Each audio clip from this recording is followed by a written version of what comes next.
Halo, ketemu lagi dengan saya Lele Vilelesan dan selamat datang di audiobook keluaran dari Audiotoon.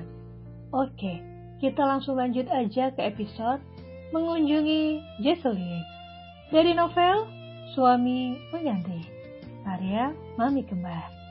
Selamat mendengarkan. Siang ini, sesuai dengan rencana awal, Tommy dan Radit datang mengunjungi Jesselyn ke kantornya. Namun, sekretarisnya mengatakan jika Jesselyn tidak masuk kantor, bahkan sudah 2 hari lamanya, dan tidak memberikan kabar. Radit dan Tommy melangkah pulang. Di depan, tak sengaja Radit bertemu dengan Rangga. "Tuan Radit," sapa Rangga dengan ekspresi sedikit terkejut. "Pak Rangga," jawab Radit, kemudian dia menjabat tangan Rangga. "Ada apa? Sampai Anda datang sendiri ke perusahaan kami. Sungguh, suatu keberuntungan buat kami," ucap Rangga. "Maaf, saya mencari Ibu Jesselyn," ucap Radit. "Jesselyn, ada apa?" tanyanya bingung. "Maaf, bukan saya mencurigai Anda, tapi ada masalah apa, kalau saya boleh tahu?" ucap Rangga. Terlihat jelas dia sangat penasaran. Ada berbagai hal dan sedikit masalah di proyek yang harus saya diskusikan dengannya. Kebetulan Ibu Jesselyn sendiri yang menanganinya, maka saya datang ke sini mencarinya," jawab Radit. "Maaf, tapi istri saya sedang kurang enak badan. Apa bisa saya wakilkan?" ucap Rangga menawarkan diri. "Tidak perlu, Paman. Saya bisa meneleponnya nanti. Tidak begitu penting. Kebetulan tadi saya sekalian lewat, makanya saya singgah," jawab Radit. "Kalau begitu, kami permisi dulu. Selamat siang," ucap Radit berjalan meninggalkan Rangga. Rangga tahu Radit sedang berbohong. Pasti ada yang dia sembunyikan dariku. Aku akan menyelidikinya, batinnya. Radit mengambil ponselnya dan menelepon Jesselyn. "Halo Bibi, ini aku Radit," ucap Radit. "Ya, ada apa? Bisa kita bertemu? Ada yang ingin aku bicarakan," ucap Radit. "Baiklah, aku tunggu di kafe rembulan jam 4 sore ini," ucap Jesselyn. "Oke Bi, sampai ketemu," ucap Radit dan menutup teleponnya. "Kita ke kafe rembulan sekarang," ucap Radit kepada Tommy. "Dia bersedia bertemu denganmu?" tanya Tommy. "Ya, Bibi akan datang sore ini," jawab Radit. "Bagus, kita akan lihat apa yang akan dia ucapkan. Dan mengenai foto dan video syurnya itu, Antonio lah yang mengirimkannya ke dunia maya. Aku rasa Antonio ingin membalas dendam padanya," ucap Tommy. Kita akan tahu nanti," jawab Radit. Sementara itu, Jesselyn sudah merencanakan sesuatu. "Kau segera habisi Antonio," ucapnya pada seseorang. "Tapi kali ini aku minta bayaran lebih. Kau tahu kan jika Antonio sangat licik. Aku harus ekstra hati-hati dengannya," ucapnya. "Lakukan saja. Aku pasti akan memberikanmu bonus setelah dia mati. Dan aku ingin seperti biasa. Semua terlihat rapi dan bersih," ucap Jesselyn.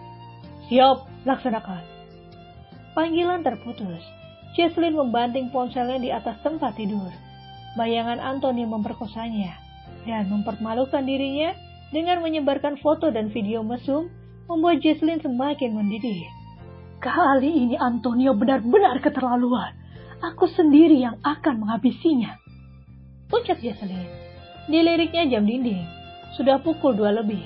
Jesselyn segera bangkit menuju kamar mandi. Mandi dan bersiap menemui Radit.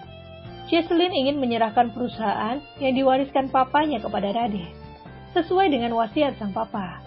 Sebelum berangkat, Jesselyn memandangi fotonya bersama dengan Rianti. "Rianti, maafkan aku, tapi aku sangat mencintai apa yang sudah menjadi milikku, dan aku tidak suka berbagi," ucapnya. Setelahnya, dia tersenyum dan berangkat ke kafe rembulan. tempat di mana dia dan Radit berjanji untuk bertemu. Dit, aku akan menunggu di luar, namun aku sudah memasang alat penyadap. Jika sewaktu-waktu Jesslyn menceritakan tentang kehidupan orang tuamu, kita bisa menjadikannya sebagai barang bukti, ucap Tommy. Terserah padamu, jawab Radit. 1 jam kemudian Jesslyn tiba dan langsung menuju ruang VIP di mana Radit menunggu. Maaf, Bibi sudah membuatmu menunggu lama, ucap Jesslyn dan duduk di hadapan Radit. Tidak, Bi, aku juga baru sampai. Bibi santai saja, ucapnya. Apa kau menerima tawaran Bibi? Ucapnya langsung ke pokok permasalahan. Aku mau, Bi, tapi sebelumnya aku ingin tahu bagaimana papa dan mama kecelakaan. Begitu juga dengan kakek, ucap Radit. Jesslyn terkejut. Radit menanyakan sebab kematian orang tuanya. Padahal sudah jelas mereka kecelakaan. Waktu itu Bibi ada di luar negeri, jadi Bibi kurang tahu pasti. Bibi mendapat kabar jika Rianti, ibumu kecelakaan bersama suaminya dan mereka meninggal dunia, jawab Jesslyn. Apa tidak diselidiki apa penyebab mereka mengalami kecelakaan? Aku khawatir mereka sengaja dibunuh dengan alasan kecelakaan, ucap Radit. Apa maksudmu? Polisi sendiri yang sudah menyelidikinya dan mengatakan jika memang mereka mengalami kecelakaan murni, ucap Jesslyn sedikit ngotot. Radit semakin curiga dengan sikap Jesslyn yang menunjukkan amarahnya. Aku akan menyelidikinya kembali, Bi. Aku ingin mencari tahu siapa pembunuh ayah dan ibuku. Aku sendiri yang akan menghukumnya, ucap Radit. Wajah Jesslyn berubah pucat, namun dengan cepat dia bisa mengendalikan dirinya. Dan itu tak luput dari pengawasan Radit. Ini surat wasiat yang ditulis oleh papa, kakekmu, ucap Jesslyn menyerahkan surat wasiat yang selama ini dia simpan. Radit membacanya dan sedikit mengerutkan kening. Di situ jelas tertulis, jika seluruh harta kekayaan keluarga Tanjung jatuh ke tangan cucunya, anak dari Rianti, dan itu menimbulkan tanda tanya besar pada diri Radit. Dari mana kakek tahu jika aku masih hidup? Tanya Radit. Dan mengapa bukan Bibi saja yang menerima semua warisan kakek? Mengapa aku? Aku bahkan tidak diketahui nama dan keberadaannya, tanya Radit. Bibi tidak tahu. Bibi juga baru tahu setelah kakek meninggal dunia, jawab Jesslyn. Sekarang terimalah dan tugas Bibi selesai, ucapnya. Baik, aku akan menerimanya. Besok pengacaraku akan datang dan mengurus surat pengalihan nama, jawab Radit. Namun untuk sementara, aku ingin Bibi kerja di sana, karena aku juga sibuk mengurus perusahaanku sendiri. Dan ada satu hal lagi yang ingin aku bicarakan. Sebenarnya ini masalah pribadi Bibi, tapi aku merasa aku harus membantu Bibi, karena Bibi adalah keluargaku. Aku sudah menyelidiki siapa dalang di balik semua ini, ucap Radit. Dia sengaja berhenti dan menunggu reaksi Jesslyn. Bibi juga sudah tahu, ucapnya sedih. Aku sudah meminta media mencabut semua video dan gambar yang beredar. Dan aku juga sudah membungkam semua wartawan. Namun, aku memiliki satu pertanyaan. Apa sebenarnya hubungan Bibi dengan Antonio? Aku dulu mantan kekasihnya. Dan ternyata dia masih sangat mencintaiku. Namun aku menolaknya hingga dia sengaja menjebakku, ucap Jesslyn sedih. Bibi tak usah khawatir. Karena sekarang Bibi sudah aman. Tak akan ada lagi pemberitaan tentang Bibi di media sosial, ucap Radit. Sampai ketemu besok, Bi, ucapnya. Radit keluar ruangan meninggalkan Jesslyn yang tampak bersedih. Radit sudah di dalam mobil bersama dengan Tommy.